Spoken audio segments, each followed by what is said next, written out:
Eh bien, bonsoir. Donc, bienvenue pour ce Off France Facilitation consacré donc à notre expérience sur la conférence de IAF Berlin, la nouvelle conférence 2023 après 4 ans d'interruption. Donc, ben voilà, dites-moi chacun en quelques mots comment vous allez et puis finalement, quelle est votre attente pour cette session. Alors, pour préciser, certains participants, participantes ont vécu cette conférence, d'autres non. Et l'idée ce soir, c'est à la fois pour les présents et puis pour ceux qui regarderont a posteriori, eh bien, de faire un témoignage sur ce qui s'est vécu et sur ce qu'on a partagé pendant ces 3 jours. Voilà, bah, qui veut commencer? On va dire honneur aux dames, hein, c'est ça?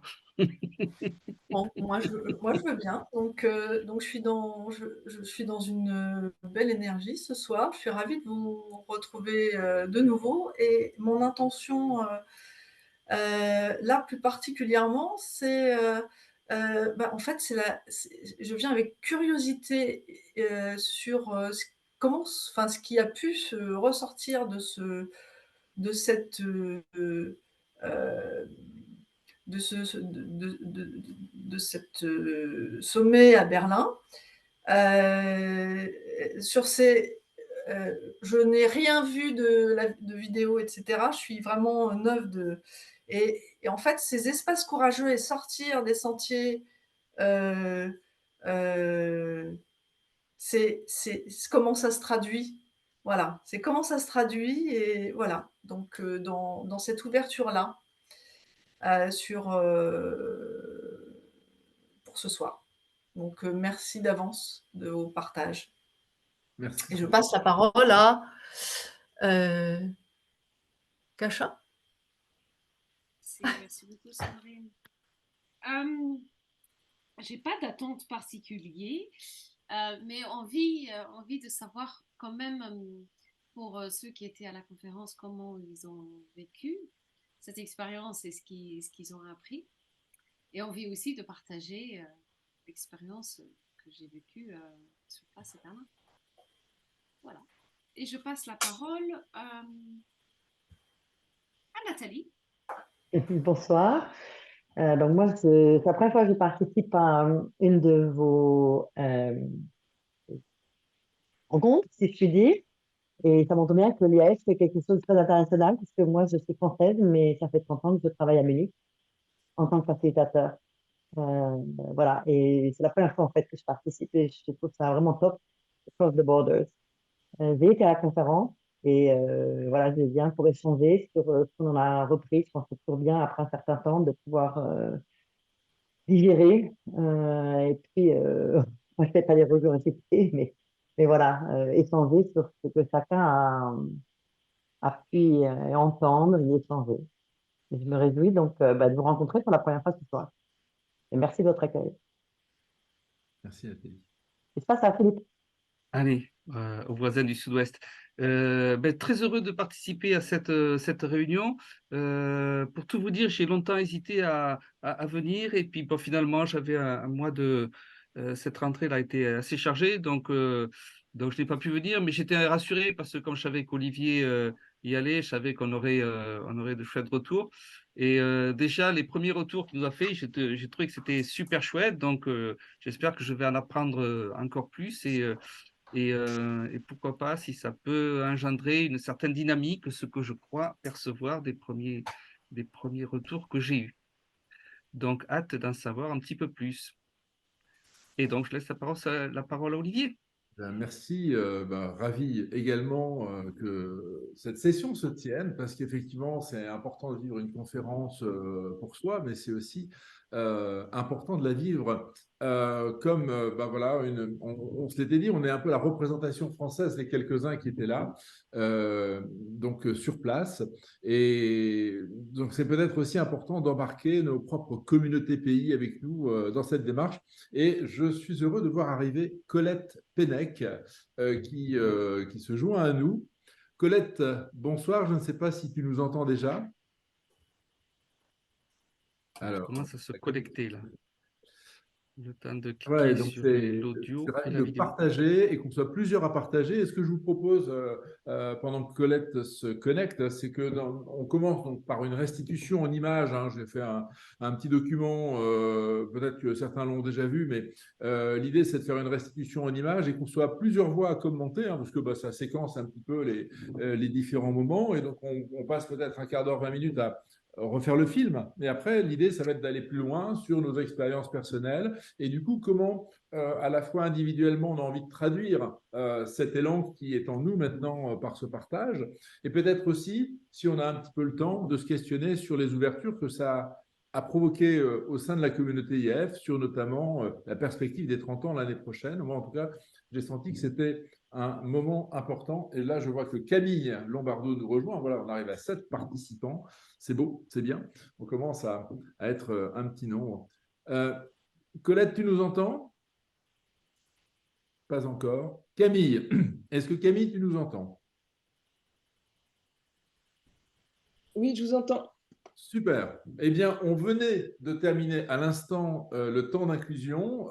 Génial. Et donc, voilà, on a Colette Pennec qui vient de se joindre à nous. Non, pas encore. En tout cas, elle est encore en connexion audio depuis tout à l'heure. Donc, Camille, question posée à chacun et à chacune. Dans quelle énergie es-tu ce soir et qu'attends-tu de cette session de partage-restitution? Un peu déconnectée, parce que j'avais un gros souci de connexion et donc j'étais un peu déconnectée et ravie de reconnecter avec vous. Super. Merci. Colette, Alors, Colette a un gros problème de connexion, elle. Mais Colette, je crois qu'elle nous arrive de Bretagne, donc c'est encore de mémoire. c'est le bout du monde, là. On est Et à de l'autre Brest, effectivement. bout du monde. Colette? Toujours pas. Alors, ce que je propose, c'est de démarrer. Voilà, on va démarrer notre restitution.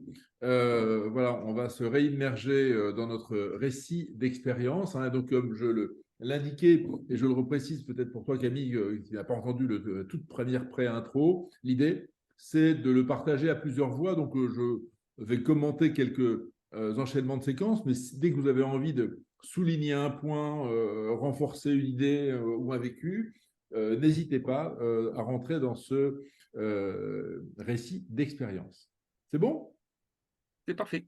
Très bien. Voilà, on était dans un espace extrêmement original. Et donc, cette idée de se connecter aux espaces de courage était magnifiquement incarnée par cette étendue de sable. Donc, on est en plein Berlin, Beachmitte. Je ne sais pas si, Nathalie, toi qui connais mieux l'Allemagne que nous, tu sais peut-être commenter le quartier dans lequel nous étions, parce que ça, je n'ai pas assez d'expertise sur Berlin. Mais en tout cas, c'est très original. Qu'est-ce que tu peux en dire de ce lieu? Alors, du quartier, pas grand-chose, parce que moi, je vis en Bavière, et donc il y a la Bavière et Berlin ne sont pas deux Bundesländer qui s'entendent bien. D'accord. Et personnellement, je ne connais pas beaucoup Berlin. Donc, j'ai aussi trouvé que le lieu était intéressant. Voilà, donc on est parti. Donc, effectivement, cette conférence a démarré de manière très originale. Nous étions en cercle avec voilà, cette phrase Entering Brother Spaces, Facilitating Beyond Beaten Tracks. Et donc, comment finalement se connecter à nos propres espaces de courage. Quelque part, une conférence IAF, à chaque fois, c'est un pari un peu fort, puisque l'idée, c'est de faciliter les facilitateurs, de créer un événement pour des gens dont c'est le métier. Donc, c'est toujours un petit peu comme faire de la cuisine gastronomique pour des cuisiniers étoilés. Donc, on prend toujours un risque.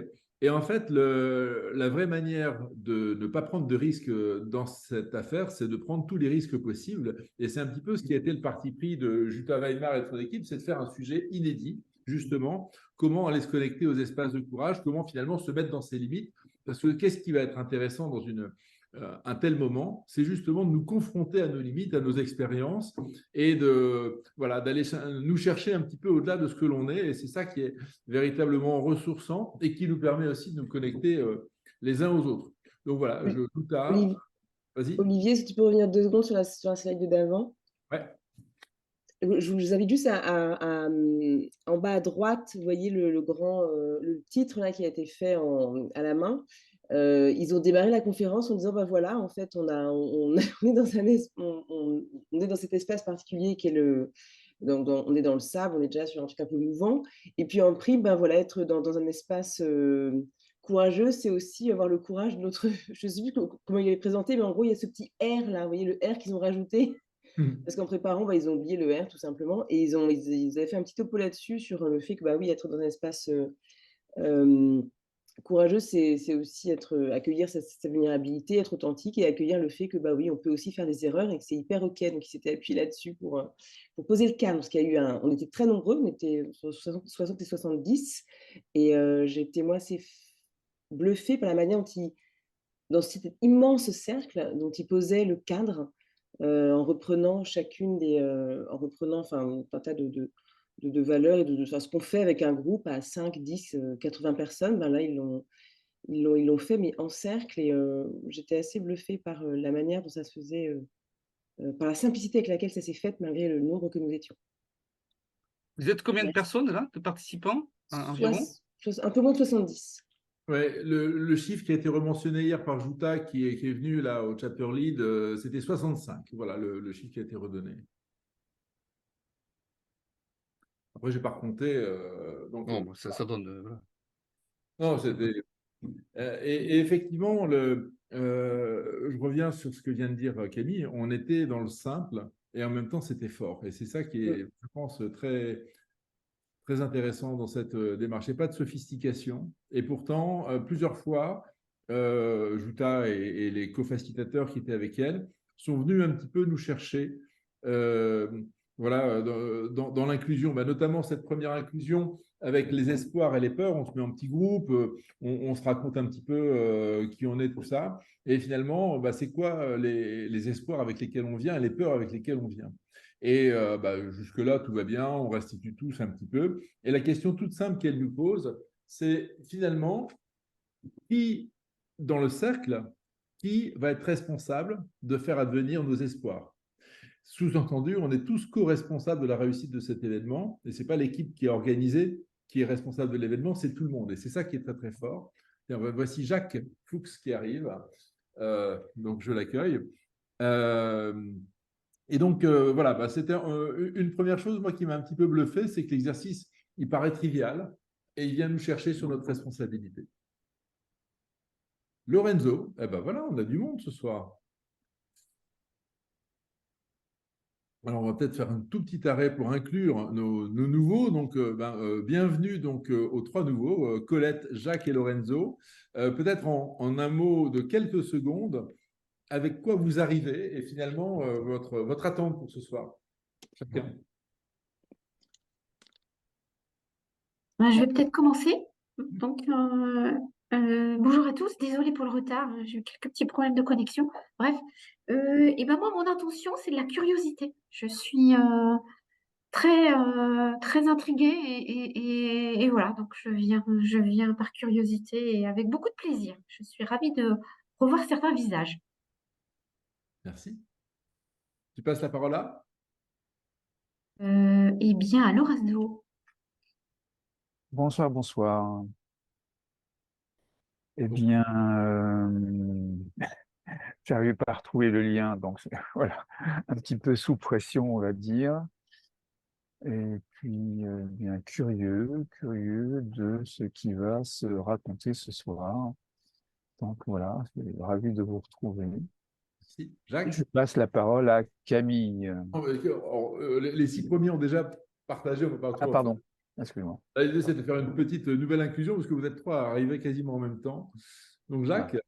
Moi, je vais changer de mes habitudes. Je vais faire une métaphore visuelle, celle de la pie qui est curieuse, qui cherche et qui va chercher ce qui brille, donc qui va chercher les pépites. Voilà.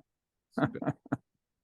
Merci. Allez, on était donc justement en train de démarrer. Là, on vient de faire l'inclusion de Berlin avec justement ce que je commentais comme étant un exercice. Je ne sais pas, les participants, comment vous l'avez vécu cet exercice d'inclusion? Les pieds dans le sable? Je tiens à préciser que moi, je m'étais mise en Birkenstock alors qu'il faisait un froid de gueux dehors, mais j'étais motivée et le lendemain, j'étais malade. Mais Pardon. donc, le lendemain, je suis restée en chaussures et tout le monde était en chaussures.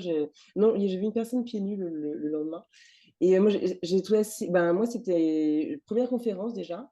Donc premier temps d'inclusion ever avant, dans un cadre IF plus large que France et surtout en présentiel. Et donc déjà en anglais.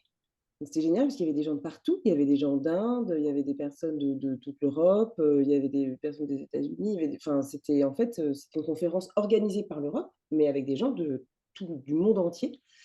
Et donc déjà l'anglais, dans les peurs, il y a des gens qui mettaient oui la langue, pas forcément simple. Mais toujours pareil, cette simplicité avec laquelle on se connecte, on déboule tous de partout et on se retourne en petit groupe de 6 derrière les boards qui étaient là, posés derrière. Et hop, très simplement, ça s'est mis en place. Je vais rester sur cette simplicité, les pieds dans le sable, pour démarrer et connecter avec des gens de partout et avec des styles et des présences très différentes parce que rien que là, j'ai senti que enfin, voilà, il y a la facilitation telle que moi je l'entends et les cercles que je côtoie en France. Et puis là, c'était des vibrations super différentes. Et donc, dans ce mini sous-cercle, j'ai déjà commencé à sentir plein de trucs. Donc, c'était déjà une première mise en bouche assez expérientielle, rien que ça. Pourtant, c'était tout simple. Nathalie, peut-être, qui était là encore. Oui, j'aime bien écouter ce que tu viens de dire, Camille. Moi, ça fait depuis 2007 que je suis membre de l'IAF et que je participe aux conférences européennes. Et c'est exactement ça, moi, ce qui me fascine, c'est on arrive de backgrounds tellement différents, tellement différents. Il y a des gens qui ont été en Afrique pour être facilitateurs dans des communautés pour restaurer ou décider comment utiliser les budgets de l'ONU. Il y en a qui ont été dans le dôme à New Orleans après le hurricane. Et puis, il y a des gens comme moi qui travaillent que in the boardroom. Voilà. Et en fait, ce qui est intéressant, c'est qu'on utilise tous les mêmes instruments et de se retrouver là et on sent que, voilà, on utilise les mêmes instruments et il y a quelque chose qui nous relie. Et c'est vraiment une communauté internationale. Et moi, j'aime énormément aller à ces conférences internationales parce qu'elles me ressourcent beaucoup, elles me permettent de prendre du recul. Et c'est exactement ce qui se passe dans cet exercice d'inclusion tout au début, se rendre compte que on vient quand même pas mal avec les mêmes hopes. Moi, j'avais une fear qui m'était importante, j'avais une peur importante, c'était qu'on reste à la surface de ce sujet. J'ai fait partie du programme comité et je dirais que mon souci, c'était qu'on touche des choses sans aller assez en profondeur. Parce qu'une conférence, il se passe beaucoup de choses, il n'y a jamais le temps, il y a jamais assez de temps. Et je trouve que même si on vient en soi et qu'on est prêt, la difficulté, c'est toujours d'atteindre un niveau de profondeur qui vraiment, vraiment soit enrichissant. Parce que je pense que on voit bien dans les hopes que les gens veulent chercher. Ils viennent chercher l'enrichissement, new way of working, new way of thinking. Ils viennent se chercher. Ils viennent se chercher entre eux aussi.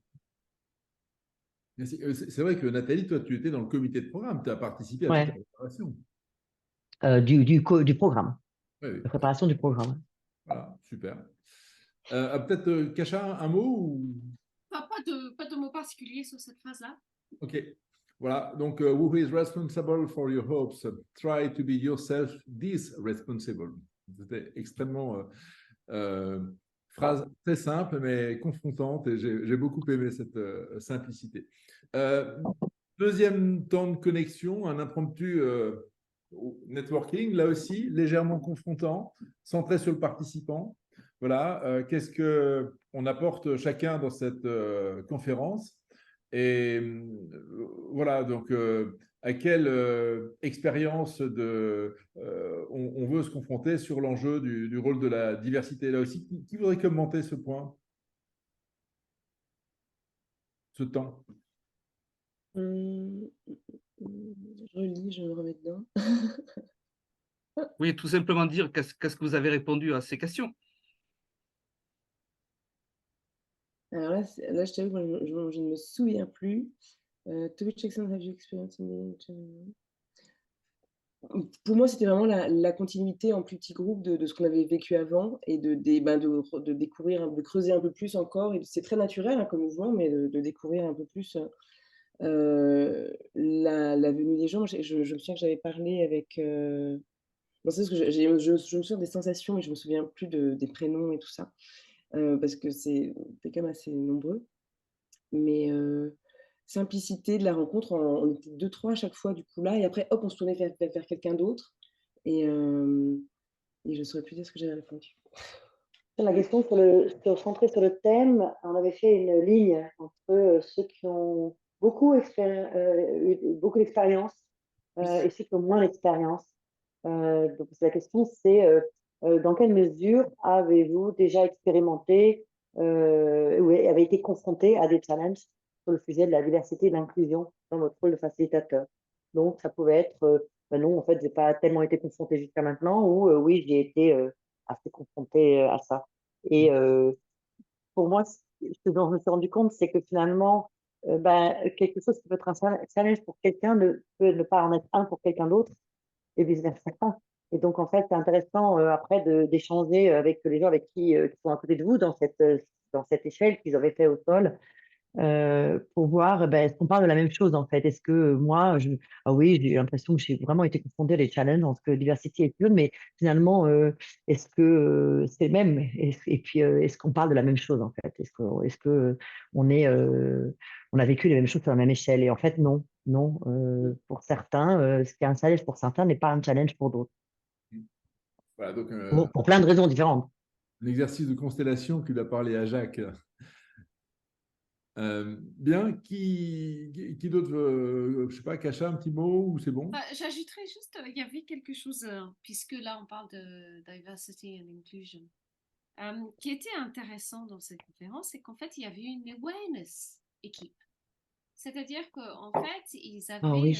sélectionné 2 personnes Oui. qui avaient le rôle tout au long de ces 3 jours pour être là au cas où que quelque chose se passait pas bien et qui n'était pas en accord avec la charte éthique qui avait été préparée en amont, qui a été envoyée aux participants en amont et qui a été présentée en tout début en fait de la conférence.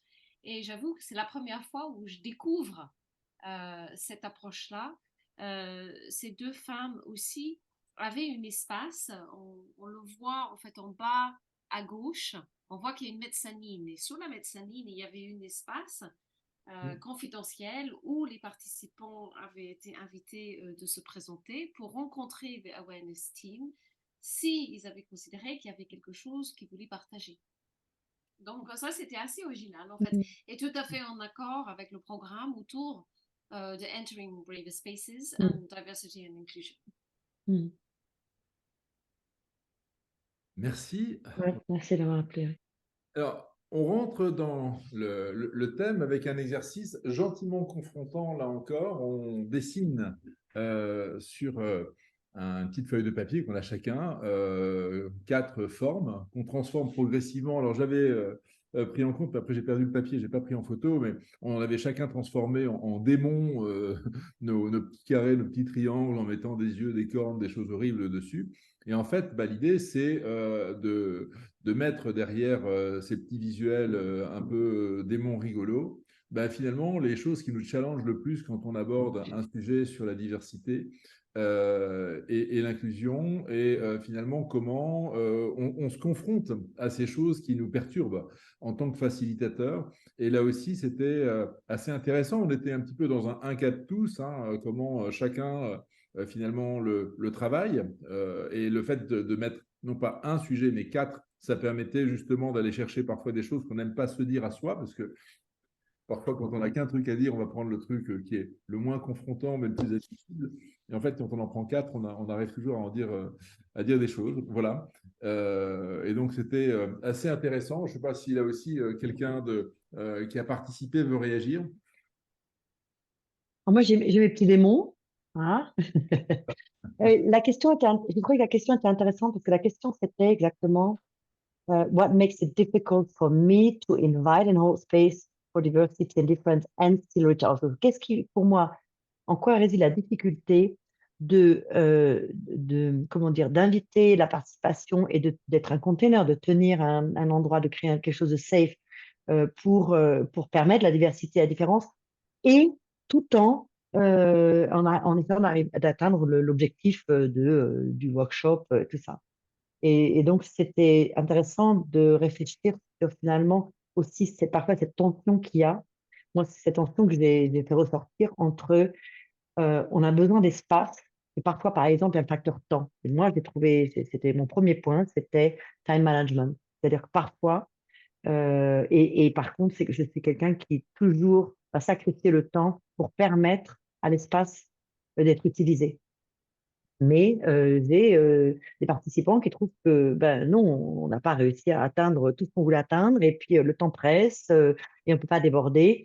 Et qui sont plus prêts à sacrifier la qualité et la sécurité de l'espace et de permettre certaines conversations, de les sacrifier pour être sûr qu'on termine à l'heure et que l'agenda soit fait dans les temps. Donc, c'est une réflexion que je trouvais intéressante sur quelles sont les tensions qui peuvent émerger d'une bonne intention et puis de contraintes données par les clients. Merci Nathalie. Jacques a levé la main. Oui, je veux savoir, est-ce qu'on peut rebondir ou même si on n'était pas Ah, bien présent? sûr, Ok. c'est open. Ce que ça m'évoque, c'est effectivement, pour moi, c'est important qu'il y ait une diversité et une différence. Et dans certains cas, je vais même jusqu'à la créer dans l'histoire d'amener des participants supplémentaires dans les groupes pour augmenter cette diversité, justement, parce que cette diversité, c'est ce qui permet de donner la puissance au groupe, au collectif. Sauf que la différence, c'est une force centrifuge. Donc, comme tu disais, Nathalie, il faut créer un conteneur qui fasse une force centripète pour maintenir le système. Et c'est cette, entre guillemets, tension qui va qui va générer effectivement des révélations et ou des percées dans les solutions qui peuvent émerger du système. Voilà, donc c'est pour moi le fait de créer une différence, hein, si vous avez des ensembles tout le monde identique, bah, il n'y a pas de synergie. La synergie vient des différences entre les gens. Voilà, j'ai dit. Et ça, je peux juste rebondir sur ce que Jacques vient de dire. C'est un concept qu'on a vu dans un des laboratoires qu'il y avait pendant la conférence. Je me suis fait un petit point, il y avait écrit le facilitateur peut être en lui-même une diversité destructive, perturbante. Ça pousse encore ce concept dont tu parles, Jacques, encore un peu plus loin, c'est qu'il y a le vouloir, mais même sans le vouloir, réaliser qu'en tant que facilitateur, on peut être perturbant, on peut amener une diversité qui va perturber des participants. Et on avait une collègue qui disait, bah, moi je suis très jeune, elle était de background, je crois, d'Afrique ou de je ne sais plus des îles, et elle disait, moi je suis arrivée pour faciliter une réunion avec je sais pas quoi, des ingénieurs suédois, et bah, c'était une diversité qui a perturbante pour les participants. Bah, dans le rôle de facilitateur, on peut avoir aussi ce rôle de catalyseur.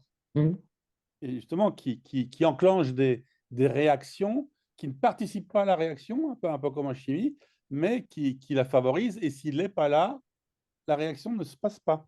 Donc, c'est vraiment un rôle de catalyseur. Ouais. Et voilà. Et en tout cas, accepter cette diversité intérieure, c'est un vrai bon sujet que j'ai pu travailler avec Alain Gauthier, qui, justement, sur le co-leadership évolutionnaire, dans son livre, il explique que pour accepter la diversité extérieure du monde, eh bien, il faut accepter sa propre diversité intérieure, et que la quintessence du facilitateur, selon lui, c'est quand la danse intérieure et la danse extérieure se rejoignent, qu'on arrive à conjuguer ces deux diversités. Voilà l'éclairage d'Alain Gauthier. Ben, je poursuis. Juste peut-être un mot, puisque je vois là qu'on parle de liberating structure, et vous savez que j'aime beaucoup ça. La structure utilisée, c'était Tiny Demons ou c'était un cas de tous?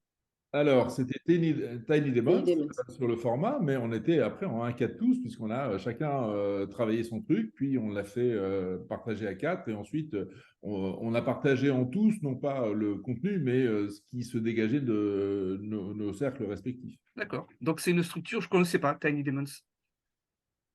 Ça doit être une nouvelle structure. Extrêmement performante, je ne connaissais pas non plus, donc c'est pour ça que j'étais content de vous la partager. Et peut-être, Nathalie, si on ne rentre pas dans la confidentialité de ton propre exercice, je serais heureux, moi, d'avoir le scan de ton propre document parce que j'avais conservé le mien et je l'ai égaré. Et donc, parce que je trouvais qu'une fois abouti, c'était assez parlant, hein. On démarre par des formes très triviales, mais en fait, en cherchant à se faire peur, ça permet d'aller en soi chercher des sujets un peu touchy. Très personnel, hein, mes démons, comment ils sont dessinés, hein. Alors, je respecte, donc je Je, n'insiste. je te ferai un scan. Je les signerai avant. Ça marche.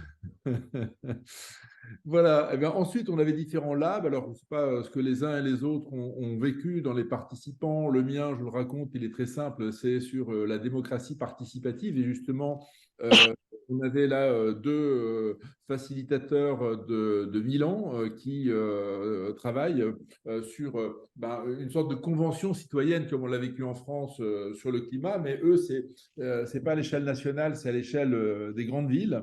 Et il y a 3 ou 4 villes qui pratiquent ça assez intensément, dont Milan. Et justement, l'idée, c'est d'aller chercher des sujets un petit peu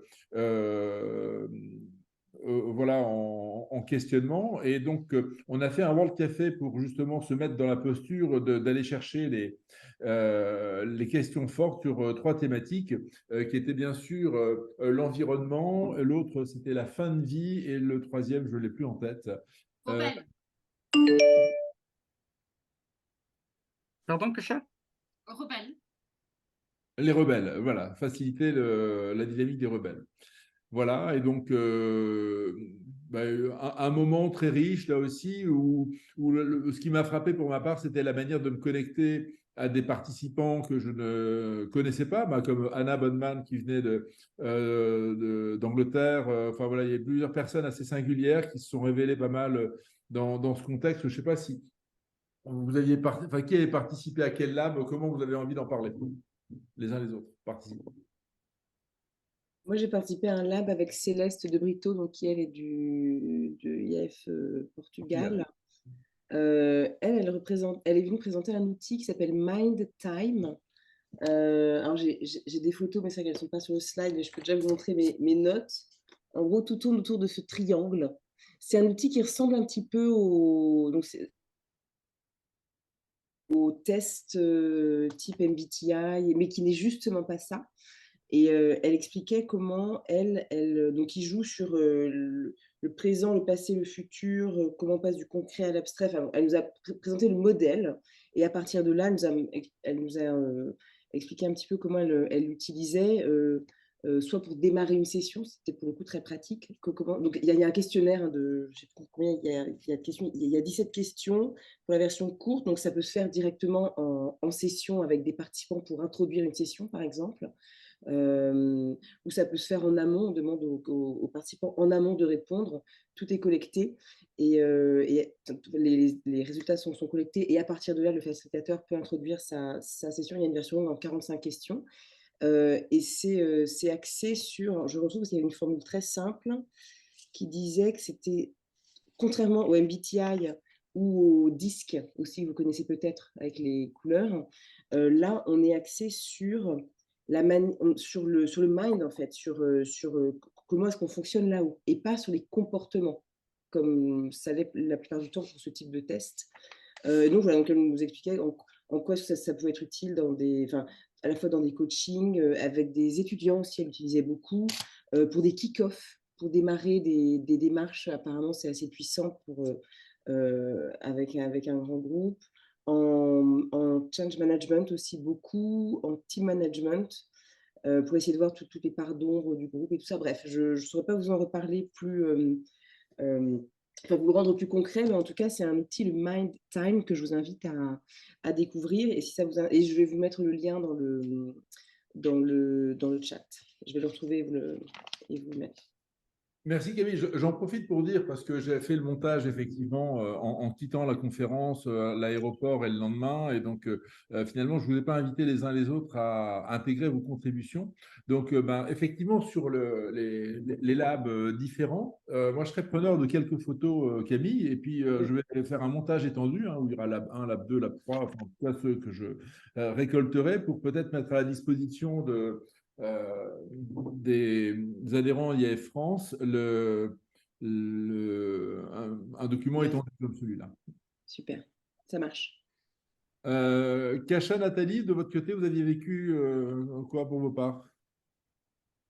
Moi, j'avais participé en fait à le lab sur les rebelles, Mm. comment gérer le rebelle. C'était assez intéressant. Mm. C'était facilité par une Indienne. Et c'est vrai que j'étais assez fascinée finalement par le fait qu'on était en Europe et qu'il y avait quand même 4 personnes indiennes qui sont venues. Et en fait, c'est étonnant. Pourquoi? Parce que moi, je n'irai pas en Inde. Parce qu'eux, ils ont aussi une conférence qui va arriver bientôt. Il y a la conférence africaine qui se déroule à Addis Abeba en Éthiopie. Je n'irai pas. Donc, du coup, je trouvais ça assez génial. Mm. Je n'ai pas de takeaway spécifique sur cet atelier-là, mais on a passé un bon moment quand même. Hein. Mm. Oui, c'est ça aussi. Il y a des choses qu'on apprend, puis il y a des choses qu'on vit. Nathalie? J'étais avec Camille chez Céleste, donc je vais pas rajouter quelque chose, mais je voulais revenir sur le concept du lab. C'est quelque chose que j'ai introduit au programme comité et je voulais le souligner, pas que j'avais introduit, mais le concept, parce que c'était quelque chose de différent des autres conférences de l'IAS internationale. Normalement, dans les conférences, il y a plein de workshops et finalement, qui est basé sur le peer learning. Donc, on s'apprend les uns les autres. Donc, quelqu'un arrive en disant, tiens, j'ai une méthode, tiens, j'ai un truc, tiens, j'ai... Voilà. On a essayé de faire au niveau du programme comité et l'appel qu'on avait lancé pour avoir demandé à des participants de créer, c'est d'avoir un mindset qui soit donc un mindset d'un laboratoire. Un laboratoire, c'est un mindset, c'est une exploration, c'est quelque chose dont je ne connais pas forcément la réponse. Et donc, Expérience. voilà, donc c'est pour ça qu'on n'a pas appelé ça workshop, on a appelé ça lab. Après, on a eu plus ou moins des succès dans les abstracts qui nous ont été, les gens qui ont levé la main en disant moi j'aimerais bien faire, mais ça nous était important, c'est que si on parle de creating braver space or safer space for people to be brave, c'est une question de mindset aussi. Et de vouloir être ouvert à une exploration, quelque chose où je ne sais pas quel va être le résultat. Et c'est ça aussi, be brave, c'est quand je ne sais pas le résultat. C'est une manière de se faire un risk management. Nous, on fait facilitateur, on fait scénario 1, scénario 2, scénario 3, scénario 4. Et parfois, moi, je travaille aussi en tant qu'executive coach. Et justement, en coaching, la grande différence avec la facilitation, c'est qu'on ne connaît pas le résultat. Et donc, c'est pour ce que je voulais souligner, c'est que ces labs, c'était une manière d'explorer ensemble. Et donc, c'était aussi un mindset qu'on a demandé aux gens qui, on ne sait pas si ça a été dans là où vous étiez, Kasia et Olivier, mais ce qui était pour nous important, c'était que ceux qui facilitaient ces labs soient ouverts aussi à des remarques, des réactions de leurs collègues. Donc, voilà. Et qu'on reste sur un format d'exploration. Merci. Et on accueille Raphaël Goumeau. Bonsoir Raphaël. Alors. Bonsoir. Eh bien, donc voilà, on est à la fin du jour 1 de la conférence et on se raconte un peu ce qui s'est joué. Alors, là, moi, j'ai pas bien vécu la fin de la journée, non pas que c'était pas bien, mais j'ai dû partir pour une histoire de logement que j'avais. Donc, voilà, alors Jacques veut intervenir et ensuite, ceux qui ont vécu la conclusion de cette journée, je vous laisserai en parler, puisque moi, je n'y ai pas assisté. Jacques.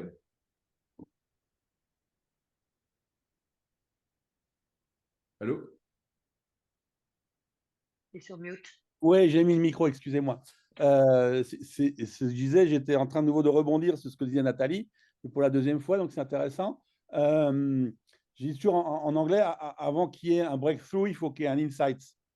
Et donc, il faut qu'il y ait une révélation avant qu'il y ait une percée, quoi. Donc, ça m'évoquait ce qu'elle disait. Et donc, le travail, dans certains travails de facilitation, qui est un peu le mien, c'est justement d'ailleurs, j'ai une structure qui s'appelle JF Insights. Donc, justement, de générer des révélations.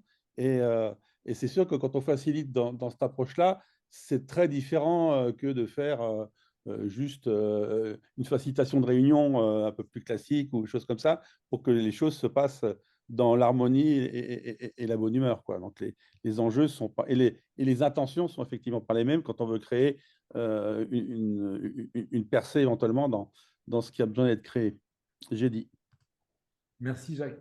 Qui a participé à la conclusion de ce jour 1? Alors moi, j'étais avec Olivier, parce que le hasard a fait que nous étions logés dans le même quartier à 400 mètres. Donc, du coup, on est partis tous les deux déposer nos affaires.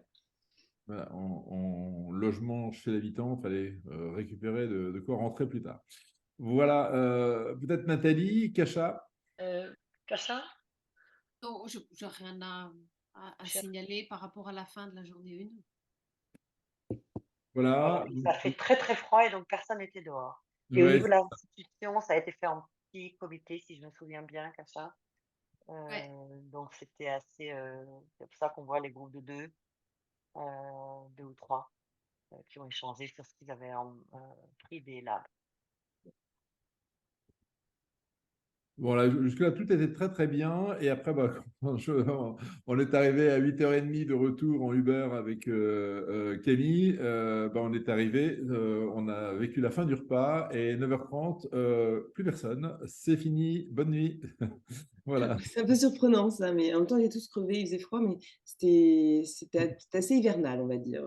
Voilà, on n'était pas en Espagne, hein, on termine pas tard en Allemagne.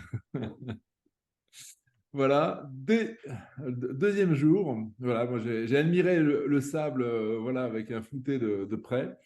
Et bah, dès le matin, il y avait une très belle ambiance. Moi, j'ai trouvé ça. Je ne sais plus comment était l'inclusion d'ailleurs, mais voilà, enfin, il y avait une fraîcheur. C'est un petit peu comme si on était dans un camp de vacances et qu'on était à la 3e semaine. Le matin, on était dans des contacts très directs, comme si on se connaissait vraiment tous de longue date. Et ça, moi, j'ai trouvé qu'il y a une certaine magie. Voilà. Qu'en pensent les autres participants? Tout à fait. Euh, Vous avez recommencé avec quoi? Vous avez, Oui, c'est ce que j'essaie de reprendre, de Ouais. me remémorer aussi. Parce qu'on était, oui, on est parti assez fort en fait dès le matin. Ah oui, je crois qu'on a fait un petit exercice sur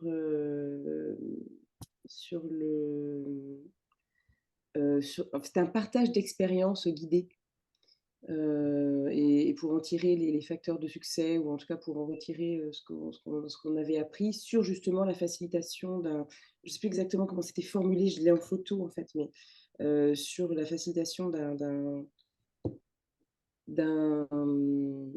où une fois on avait dû être courageux, un truc comme ça, enfin j'ai un écran avec la photo, bref, mais en tout cas c'était très riche et on a un petit peu tourné et c'était très très riche. Je me Oui, souviens de c'est ça. ça. Il fallait se confronter à une expérience où on a été courageux à un moment sur un sujet lié à la diversité ou à l'inclusion. Voilà, mais voilà, très spontané, très bien. Et puis derrière, on est à nouveau rentré dans une dynamique de lab. Donc moi, je suis allé sur un espace de courage avec des Ukrainiennes qui nous ont parlé de courage et c'était assez incarné. Alors elles étaient très effectivement en mode identité pays, là on le voit. Bah, elles nous ont proposé quelque chose qu'on commence à connaître en France grâce à Nadia, là l'exercice du Polarity Thinking, mais contextualisé justement à ce rapport entre sécurité et courage, et avec bah, les avantages et les inconvénients. Et l'idée, ça a été d'explorer ça. Alors, on a exploré ça en petits groupes, en individuel et à plusieurs. Et après, on est allé sur un exercice où justement il fallait se passer des objets voilà, en mode métaphore. Donc voilà, est-ce que sur ce plan ici du Polarity Thinking orienté espace, courage et sécurité, certains, qui avait participé? Je ne me souviens plus qui était participant. Moi, j'y étais pas, celui-là, je suis sûre. Alors, le résumé de l'histoire, c'est que bien évidemment, il y a des avantages et des inconvénients aux deux approches, à être trop dans la sécurité ou trop dans le courage.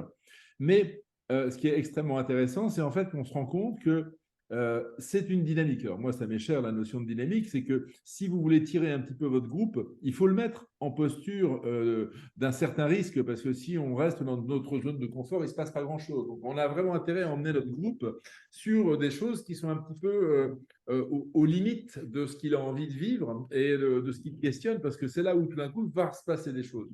Mais en fait, on ne peut pas y rester trop longtemps, parce que justement, au bout d'un certain temps, ce qui est une dynamique de courage révélatrice d'un certain nombre de situations, peut risquer de devenir un courage qui nous crispe, qui nous tend et qui nous fatigue. Et donc, on a un moment envie de revenir se retrouver dans un espace un peu plus sécurisé. Et l'espace de sécurisation, du coup, va nous faire du bien. On va se retrouver, on va être en cohésion, on va être bien.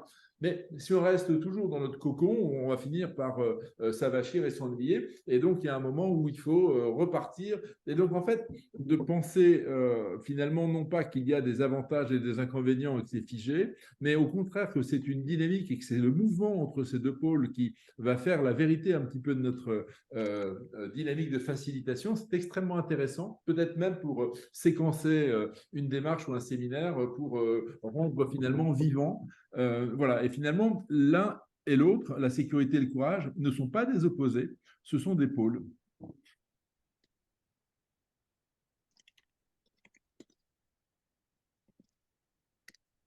Moi, ça m'a parlé pas mal sur la thématique de la conférence. Je ne sais pas qui veut poursuivre ou enrichir ou commenter. Et Olivier, qu'est-ce que vous avez noté donc, dans ce cadre-là? Je vois qu'il y a pas mal de notes.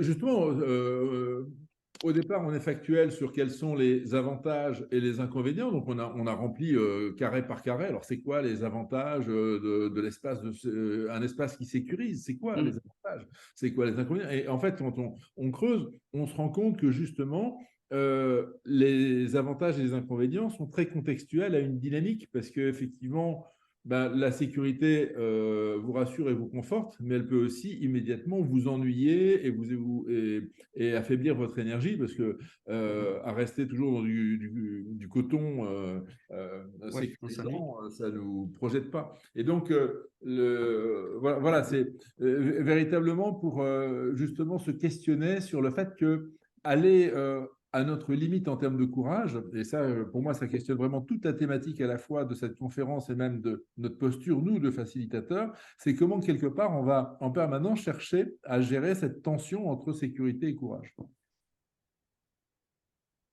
Super. Là, je vois qu'il y a des commentaires. Olivier, sur cette tension, un mot. En préparant la conférence, pour moi, ce qui était clair, c'est que quand on parle de creating safe space to be braver, il y a deux dimensions. La première, c'est moi-même en tant que facilitateur, être brave, être courageux. De quoi est-ce que j'ai besoin pour être courageux, plus courageux? Et si je ne suis pas moi courageux, personnellement, et c'est une croyance, ça va être difficile de créer un espace et d'être un container où les personnes se sentiront encouragées et courageux de pouvoir avoir des échanges séculiers. Et donc, pour moi, ça commence, on dit pour le coaching, on dit in a game of coaching, in a game of facilitator.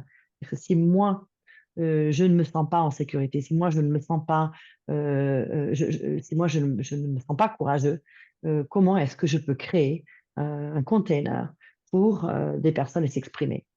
J'en suis persuadée que ce n'est pas possible. Et donc, pour moi, cette conférence a été intéressante parce que même si la deuxième ligne, c'est Facilitating Beyond Beaten Track, pour moi, ça commence par l'introspection et c'est ce qu'on a fait après dans la journée, tu vas y arriver, Olivier, c'est être confronté nous-mêmes à ce dont on a besoin pour notre sécurité, ce dont on a besoin pour être courageux.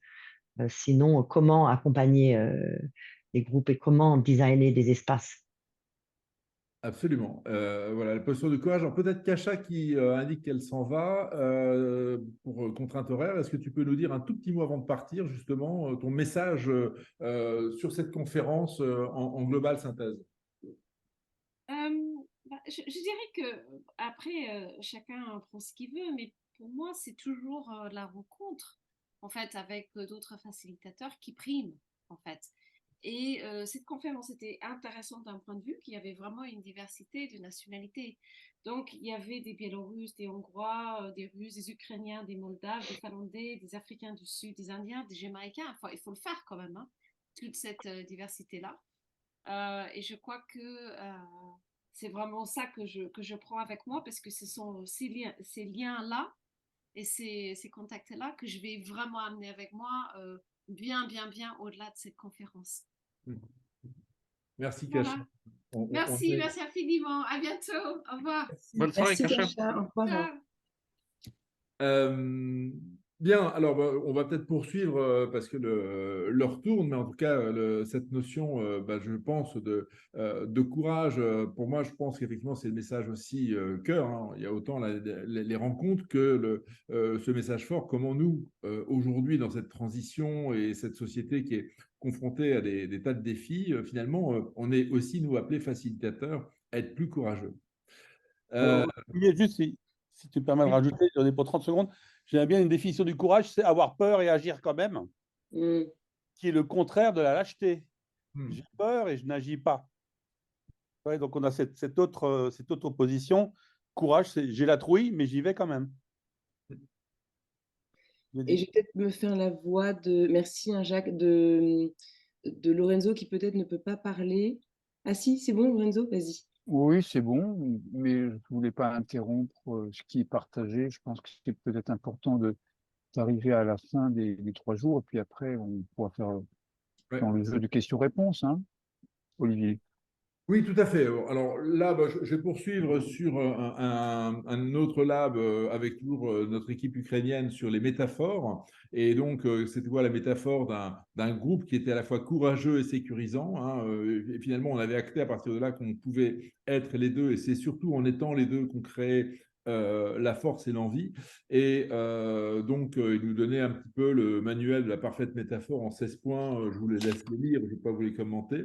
Alors, pour ma part, moi, j'avais fait une métaphore qui est toute simple, c'est une dynamique de facilitation. C'est un avion, ça embarque tout le monde, ça va très vite, donc ça prend des risques, et en même temps, c'est très sécurisant et sécurisé à l'intérieur, et ça se pose à l'heure sur l'aire de destination, et en même temps, si on est dans un avion collaboratif, on peut peut-être tous ensemble choisir une destination ou faire des virages et des évolutions dans notre trajectoire, mais on est simplement obligé de les faire tous ensemble. Voilà, c'est un petit peu cette métaphore. Donc, en tout cas, l'idée, c'était d'appeler chacun à une métaphore. Donc, mon voisin avait choisi un lit et un oreiller, et c'était ça pour lui, sa métaphore. Il fallait effectivement savoir accueillir et permettre une certaine forme de sécurité. Voilà, chacun avait sa métaphore. Mais l'idée, c'est que justement, la métaphore va révéler beaucoup plus que ce qu'elle ne dit au départ. Et c'est ça qui est extrêmement intéressant, c'est qu'il y a une partie un peu immergée de l'iceberg dans nos métaphores qui est toujours très, très puissante dans nos groupes.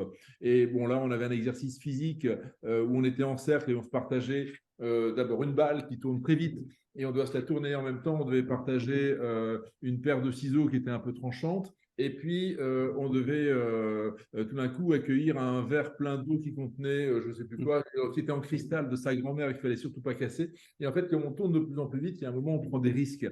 Et comment finalement on les gère entre nous. Et donc voilà, il y avait tout un accompagnement de cette métaphore gestuelle. Mais on voyait justement dans nos attitudes réciproques qu'on n'avait pas le même rapport au risque et à privilégier est-ce que je prends la balle, le ciseau ou le verre qui va casser, est-ce que je casse le rythme dans les échanges ou est-ce que je... Voilà. Et donc nos choix étaient très illustratifs et nos facilitatrices commentaient très bien ce que nous avions vécu. Donc métaphore objet, métaphore en dessin, métaphore finalement par le geste, on peut faire beaucoup de choses. Voilà, le midi, on déjeune, le cadre était très très bien, la cuisine était bon, voilà. No comment. Et l'après-midi, on est parti en Learning Expedition dans différents endroits dans Berlin. Et alors, celui que j'avais choisi, je vous le raconte parce que j'ai en photo ici, c'est un sujet qui, je pense, depuis le 7 octobre encore plus nous parlait qu'avant, c'est l'idée de la construction d'un lieu de culte, de House of One, qui rassemble en fait 3 lieux de culte, une synagogue, une mosquée et une église chrétienne dans le même bâtiment. Et si vous voyez la construction du bâtiment là, en maquette bois au milieu, ben, finalement, les 3 lieux de culte sont des formes de petite taille et la forme la plus importante, c'est la dimension centrale qui les unit, où il y aura une salle avec des colonnes, etc. Et donc, c'est un projet qui est lancé, donc, qui était présenté par une musulmane, qui était notre hôte qui nous accueillait, qui présentait le projet. C'est un terrain qui était donné au départ par l'église protestante de Berlin, dans un quartier qui avait été au départ à Berlin-Est. L'église avait été démolie. Bon, on va peut-être commenter l'histoire. Et finalement, plutôt que de reconstruire un immense bâtiment pour la seule religion chrétienne, l'Église a décidé de l'ouvrir finalement cet espace à 3 religions. Donc le projet a démarré en 2011. La première pierre a été posée en 2021, donc voilà les maquettes, et normalement le projet devrait être terminé en 2028 ou quelque chose comme ça. Et il est déjà financé pour 80 et quelques millions d'euros. Enfin, j'ai plus tout le détail. Vous avez les textes ici qui vous l'indiquent. Et voilà, le chantier est en cours. Et donc, c'était assez intéressant parce que la personne, je vais revenir en arrière, de l'équipe allemande que vous voyez avec son bonnet là, j'ai oublié son prénom, Mona peut-être, je ne sais plus.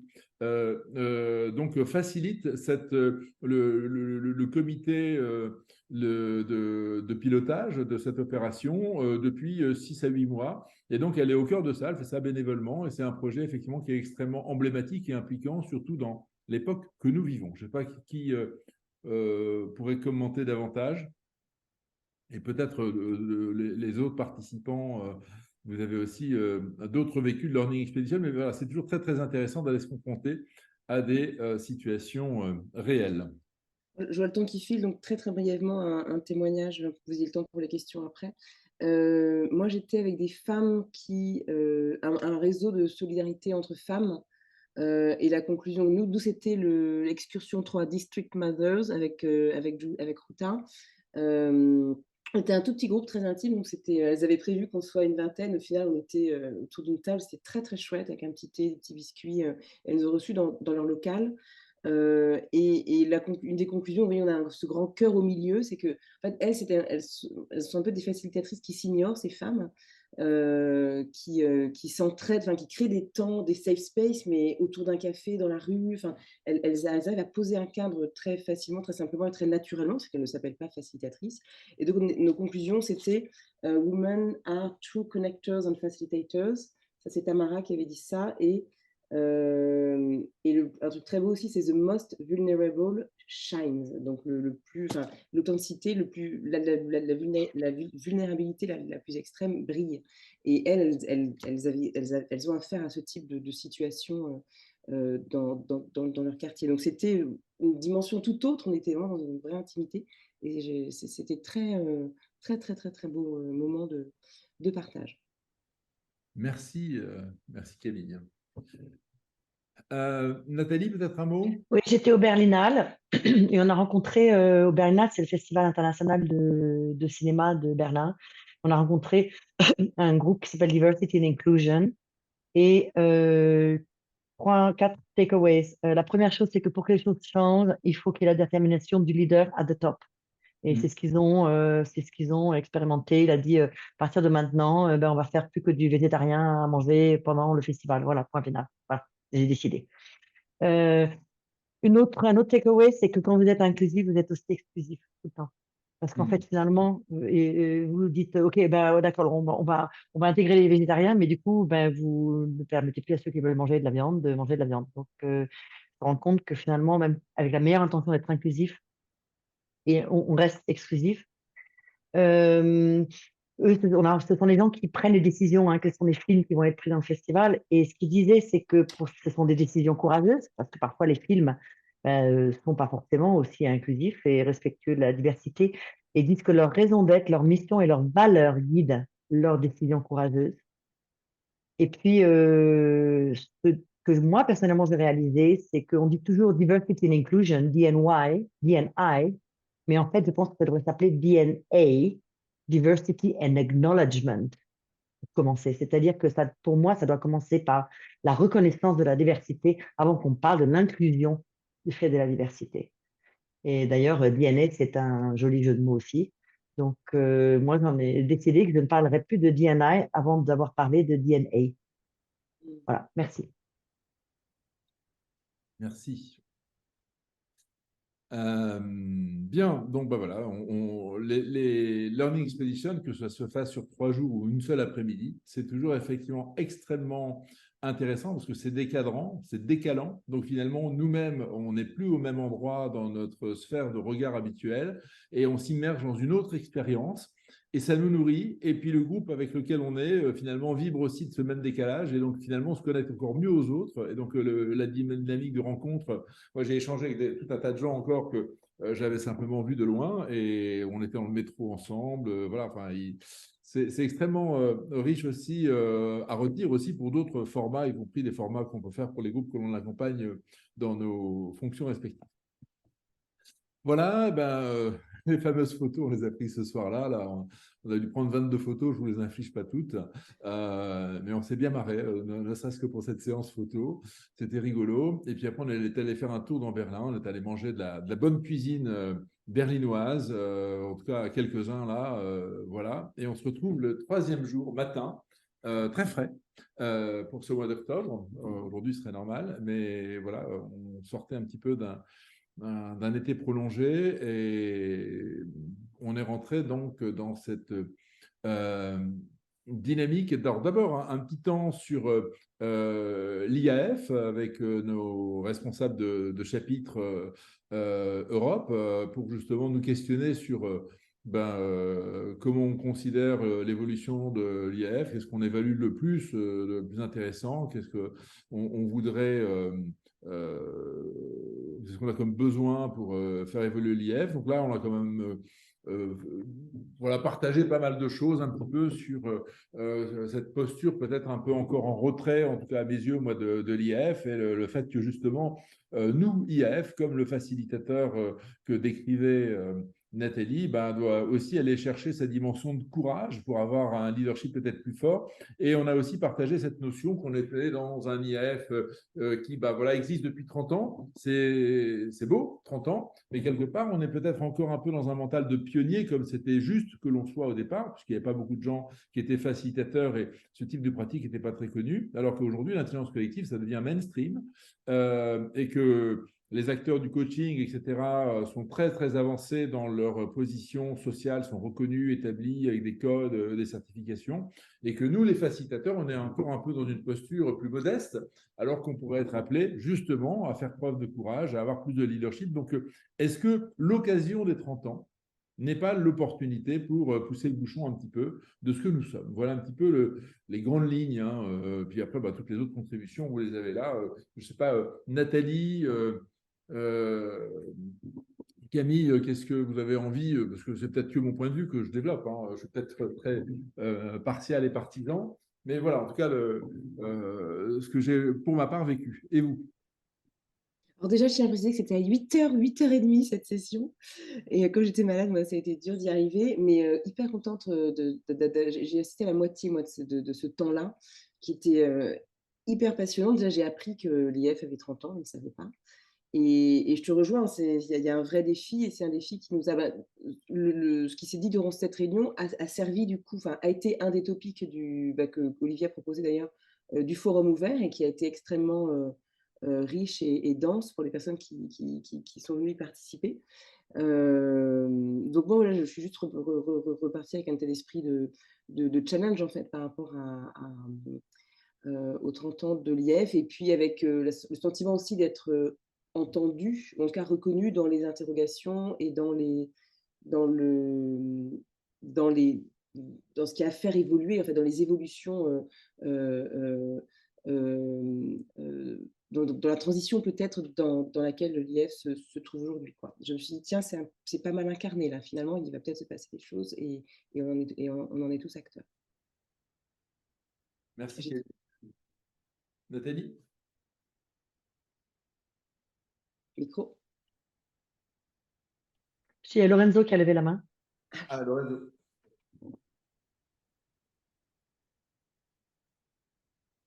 Enfin, je sais pas. Je préfère laisser encore une fois finir, mais j'ai plein de choses effectivement à partager. Euh, J'ai écrit dans le. Donc, je préfère Mais vous n'hésite pas à laisser partager finir au et fil de puis. l'eau, hein. Pardon? N'hésite pas à partager au fil de l'eau parce que, voilà, parce que le temps avance et Ouais, bon, alors, si Olivier est d'accord, moi, je veux bien effectivement partager une chose concernant ce qui vient d'être évoqué, concernant le challenge et le défi. Euh, Si on veut vraiment trouver toute la puissance, et j'imagine qu'Olivier sait très bien où je cherche à vous emmener d'une certaine façon, à nous emmener, si on veut trouver toute la puissance, c'est on fonctionne vraiment dans un mode de coopération ouverte, de partage sincère. C'est ça qui fera toute la différence par rapport aux autres acteurs qui sont que tu évoquais, pour parler des coachs ou des animateurs ou des consultants. C'est comment peut-on faire pour devenir vraiment puissant? Et c'est là où, si on est vraiment dans cette démarche de coopération ouverte, les choses changeront complètement, à mon avis. C'est là où on voit bien, hein, dans le numérique comment ça s'est passé, hein. Même avec des problèmes qui n'ont pas été vus dès le départ. Mais fort de cette expérience, maintenant, on peut éviter ces écueils qu'ils ont rencontrés.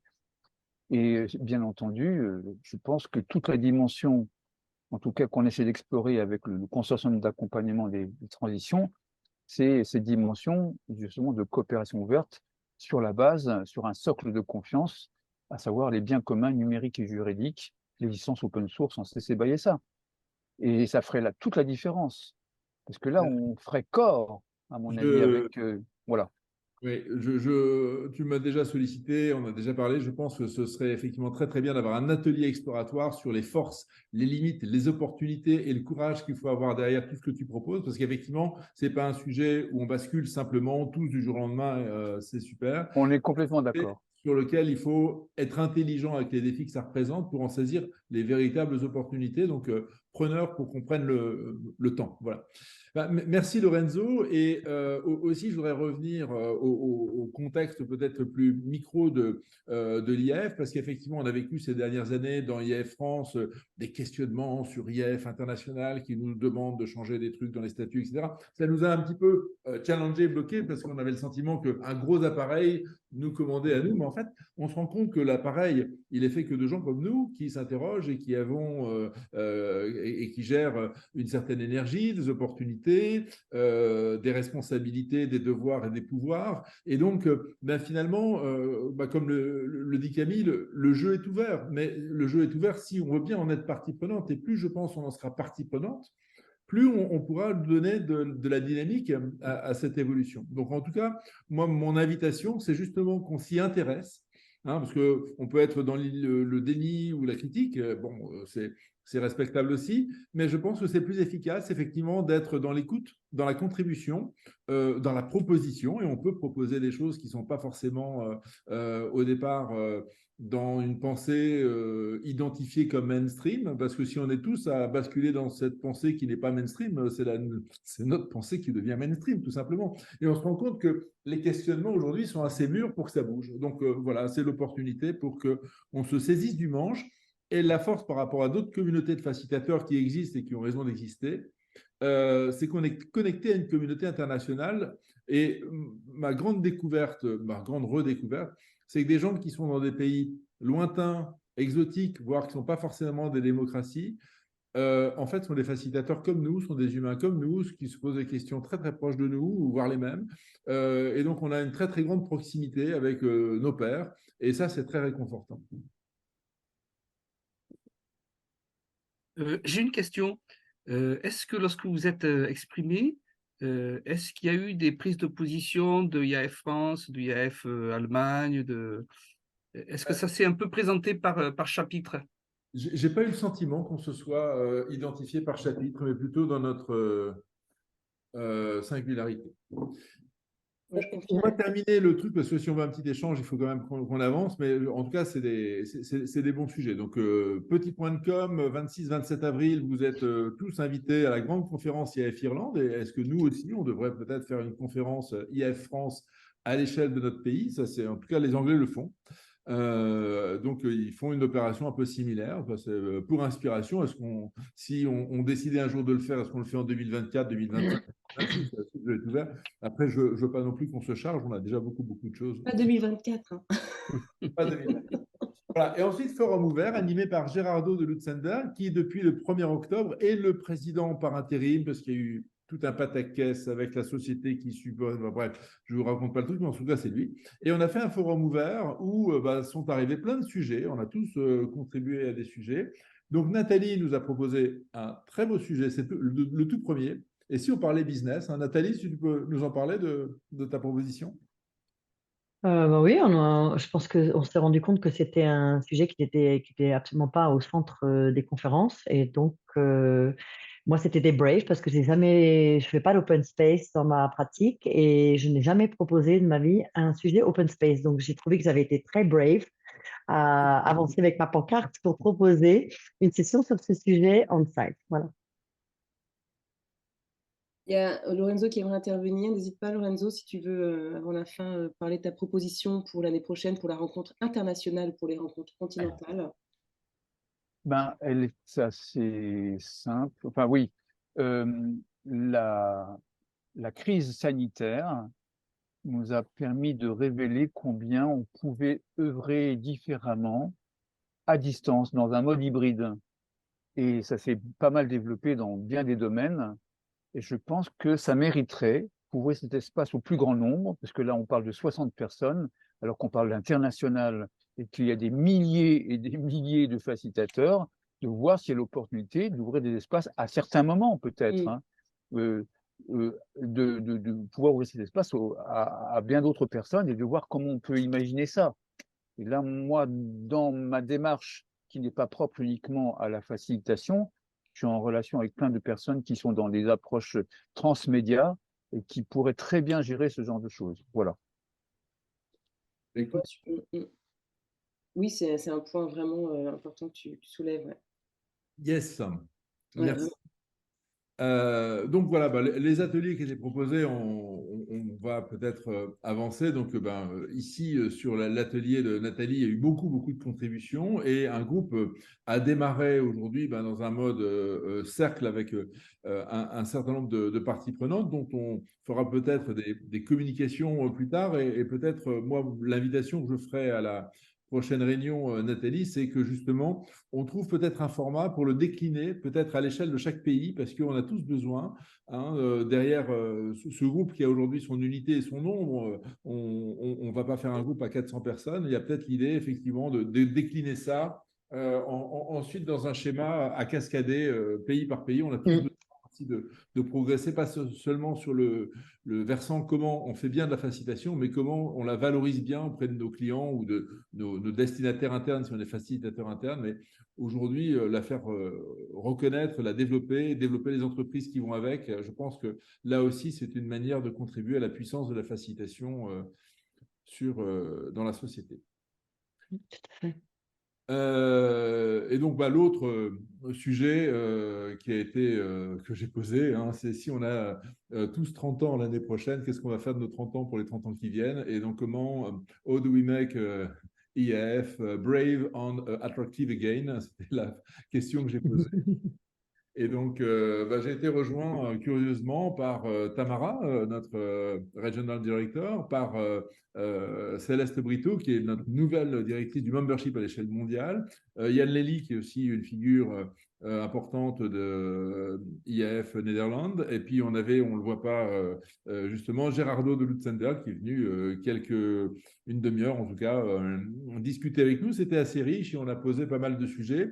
Et donc là aussi, l'idée d'avoir peut-être un groupe de travail qui démarre sur nos 30 ans. Et là, on doit retrouver des interactions avec notre équipe IAF World. Et là, pour l'instant, moi, je ne me suis pas précipité pour organiser quelque chose en mon nom parce que j'ai un petit peu d'autres sujets. Et puis, peut-être que l'impulsion, là, peut venir de plus haut. Mais en tout cas, je pense que c'est bien qu'on soit tous en conscience, qu'on puisse bouger les lignes. D'autres groupes avaient travaillé sur les tendances en facilitation. Là aussi, on pourra vous les partager et puis vous pourrez les lire. Mais pour Philippe, en tout premier, on a les Liberating Structures. C'est quand même intéressant. Et il y avait aussi tout un sujet sur l'intelligence artificielle pour appuyer la facilitation, faire du design brainstorming avec de l'AI en facilitation. Ça se pratique, il commence à y avoir des expériences. Est-ce que ça vaudrait le coup qu'on monte aussi un groupe ou une session off de France Facilitation là-dessus? Donc, voilà, la question de la puissance, les réseaux, etc. Bon, voilà, j'ai pris en photo tout un tas de choses. Et puis, la conclusion en cercle était aussi un beau moment. Voilà, on sent une sérénité. En tout cas, moi, j'étais un petit peu transformé sur cette fin de conférence. Et donc, c'était intéressant. On a quand même repassé, oui, à une logique de plan d'action sur nos sujets. Et donc là, c'est effectivement Tamara qui a pris le lead sur les 30 ans. Et puis, on a fait un grand cercle de déclusion. Voilà, on voit Camille qui donne son retour, son takeaway. Et puis, voilà, moi, me voilà à l'aéroport avec un plat bien allemand. Voilà. Expérience berlinoise. Et vous, alors, participant par procuration de cette démarche, comment vous vivez ce retour, cet échange, ce partage? Il ne reste plus beaucoup de temps. On ne pensait pas peut-être passer tant de temps, mais c'était bien. Voilà, à vous. Qu'est-ce qui résonne pour vous? Moi, j'ai un thème que je trouve bien et qui, ça m'intéresserait de développer, c'est l'atelier que vous avez fait sur la démocratie participative. C'est un sujet qui m'intéresse particulièrement. Et ouais, j'aimerais bien approfondir ce sujet. Je crois que tu dois nous donner des informations, Olivier, sur ce groupe-là. Oui, alors j'ai plus de photos que je n'en ai partagées ici. Forcément, je n'allais pas vous infliger les 122 photos que j'ai prises. Donc j'ai plus de photos et j'ai les noms des organisateurs de cet atelier. Et au besoin, on pourrait là aussi imaginer un off avec nos amis italiens pour peut-être partager avec eux. C'est peut-être une idée qui vient là spontanément par ta question. Alors, Philippe, si ça t'intéresse, je peux te mettre en relation avec quelqu'un qui travaille beaucoup là-dedans. Ils sont dans une association justement pour travailler sur ce genre d'approche. Si ça, je peux te mettre en relation, si tu veux. C'est gentil. Que je pense que Lorenzo connaît aussi, il s'appelle Yannick. Donc voilà. Tu m'y fais penser. Avec plaisir, Jacques. Tu rebondis. Et c'est en français, donc voilà. Mais le côté italien, ça me gêne que moyennement. Bien. Quels sont vos autres insights, remarques, éclairages, prises de conscience, observations? Réaction. Sandrine? Moi, je veux bien. Ah, pardon. Vas-y. Allez-y, pas de politesse, vu qu'on a peu de Non, temps. non, moi j'aime bien cette idée de courage. Et d'ailleurs, j'ai toujours les problèmes avec la traduction quand on parle de langue, pas de l'anglo-français. J'aime bien, enfin, dans le mot courage, il y a le mot cœur, bien sûr, mais j'aime bien aussi le mot brave. Et c'était intéressant que ça soit mis en avant, parce que ça nous permet effectivement de nous stimuler dans ce que tu viens de partager, Olivier, combien il est important de rendre visible un peu tout ce que la facilitation apporte comme regard, comme ouverture, comme possibilité d'émergence, tout simplement, par rapport à tout ce qui est partagé, proposé en général, que ce soit dans l'accompagnement ou dans le coaching ou dans la démarche des consultants. Et là, je te rejoins complètement, bien entendu, Olivier. Merci.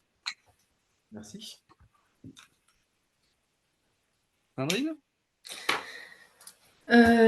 C'est très inspirant cette facilitation de l'IAF avec toute cette diversité. Donc ça montre la puissance, puisque là, ça a créé ça a créé de l'émergence, de l'élan. Et enfin, pour moi, ouais, c'est inspirant. Ça donne cette notion de diversité, de différence, cet espace de confiance et d'émergence dans l'exploration, dans le lâcher-prise, dans l'inconfort, en partageant tout ça entre facilitateurs, hein, parce que c'est pas avec qui ont différentes approches, différentes tendances de facilitation. Enfin, ça me semble. Enfin voilà, j'ai le sentiment que l'IAF international, là, c'est une facilitation, un exemple de facilitation réussie qui inspire, courageuse, puissante. Euh, donc voilà, c'est ça, j'aimerais bien.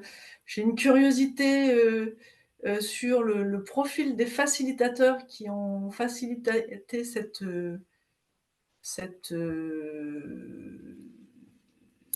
Conférence. ce groupe, cette conférence.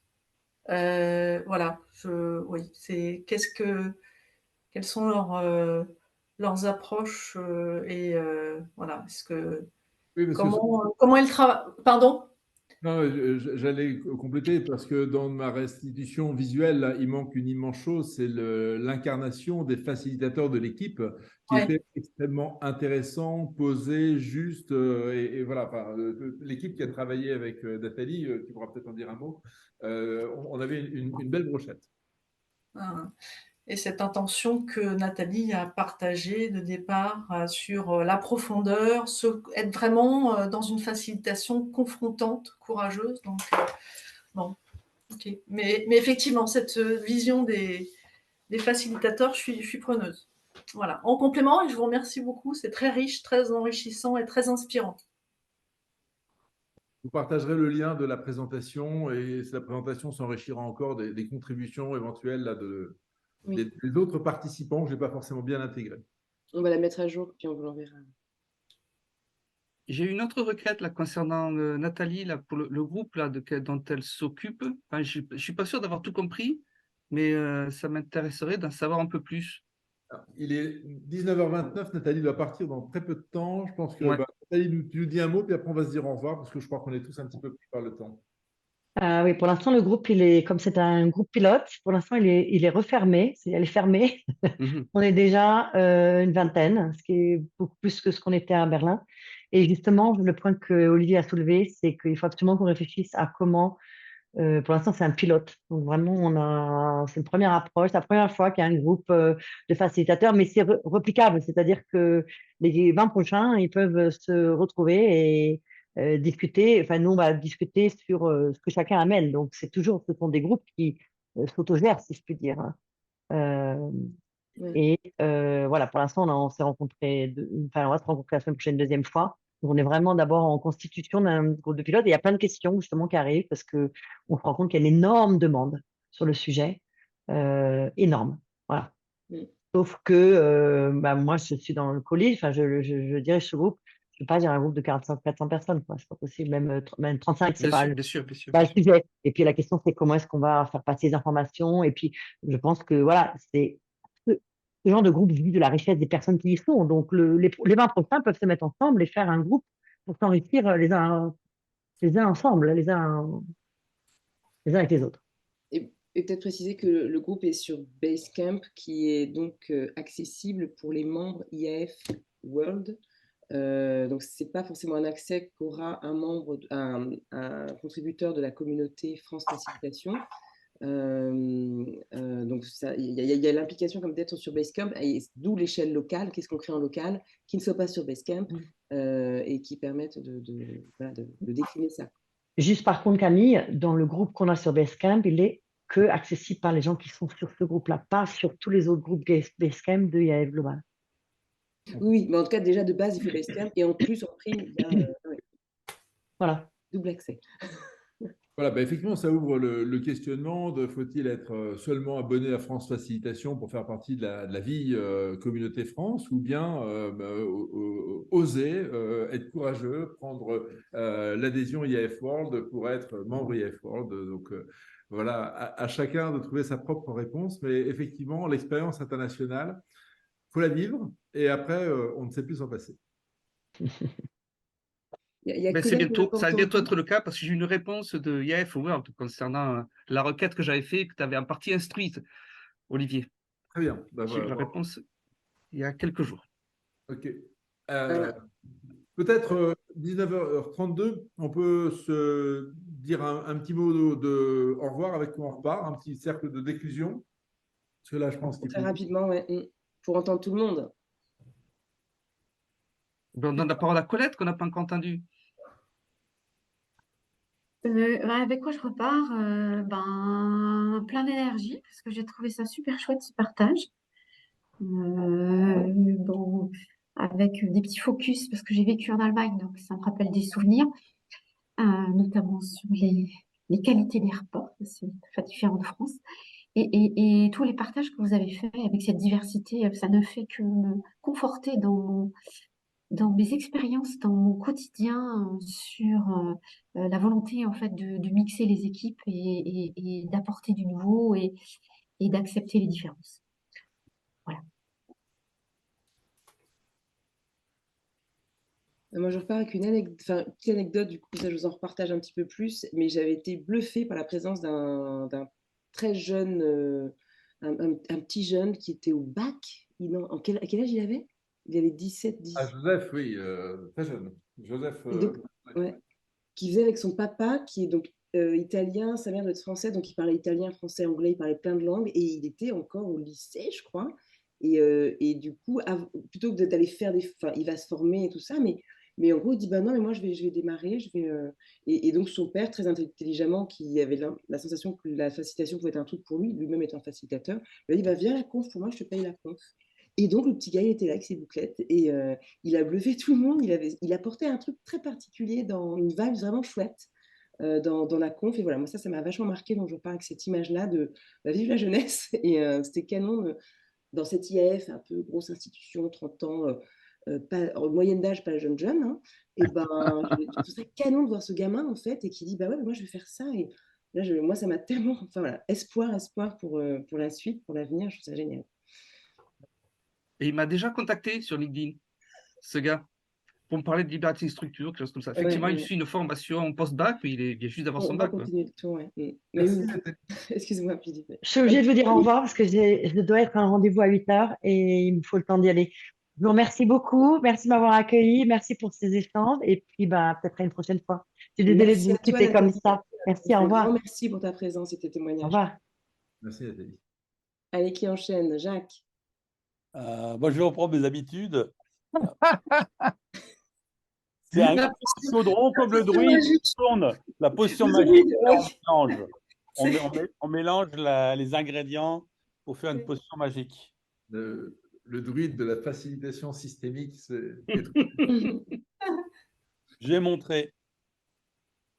Allez, ben, je prends la suite. Ben, je suis très, très, très heureux de cette restitution. On a appris plein de choses et un grand merci à Olivier, à Camille et à Nathalie, aussi elle est partie, de nous avoir partagé tout ceci et puis en espérant qu'on va en faire des trucs sympas pour la prochaine année qui s'annonce. Merci. Et qui n'a pas parlé? Peut-être Lorenzo. Sandrine? Oui. J'ai parlé tout à l'heure, mais pour conclure, de la gratitude et de l'élan.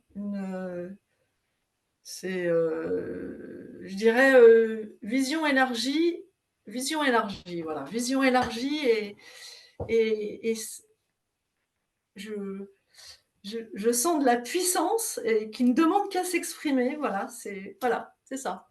Super. Merci beaucoup. Bien, Merci à vous. je conclus aussi en disant, moi j'avais hâte de vous partager parce qu'effectivement c'est pas qu'une expérience personnelle, c'est voilà, on se sent un peu aussi être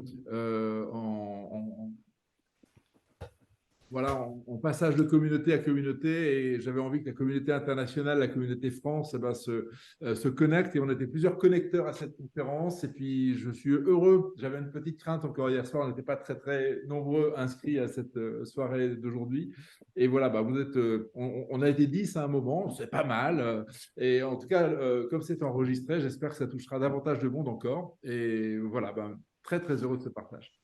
Merci. Merci Olivier. Merci à tous. Bonne soirée. Lorenzo, tu as dit ton mot, toi? Moi? Ouais. Non. Ah, alors, bac à sable.